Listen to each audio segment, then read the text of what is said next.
If you're waiting for a massive crypto pump, you just might get it, but there's a bigger shift in behaviors among long-time holders that you need to be aware of. And watch this snippet for a taste of what I'm talking about. It comes from a recent update for subscribers of my newsletter, Crypto is Easy. And if you like this video, give it a thumbs up and share it with people you know. And to get the full update, see the link in the description below.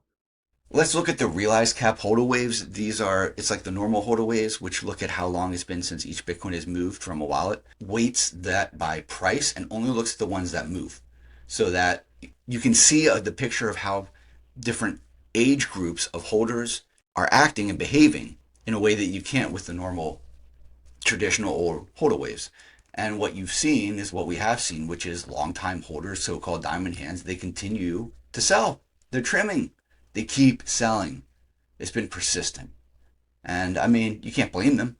I mean, these people all bought, if you're looking, we're talking about 2 years or more.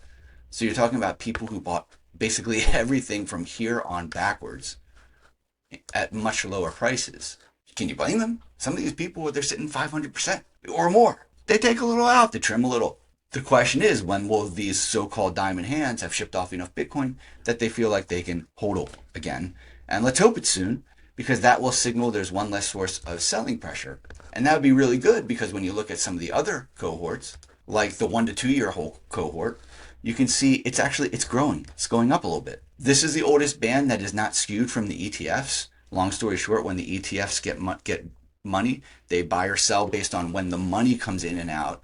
Whereas with the Bitcoin holders, they buy and sell when the Bitcoins go in and out of the wallet.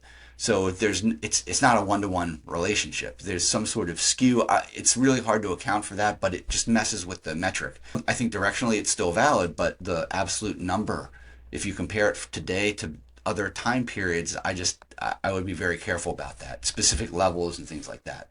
But you can see it growing, and this is a real-time image. I know that it says people 1 to 2 years ago, but the behaviors are taking place today among that cohort. And these people, they bought from the beginning of 2023 to the beginning of 2024. So they bought all this. They bought all this. Some of these people are sitting on really significant gains. All of them have at least doubled their return on their investment, at least a 2x. And if they haven't sold yet, well, why would they sell now? Especially now that we see they're growing as a portion of the market. Of course, there are always reasons to sell, but what would influence them to sell? Other than the price getting really high or low really fast, I can't see any reason.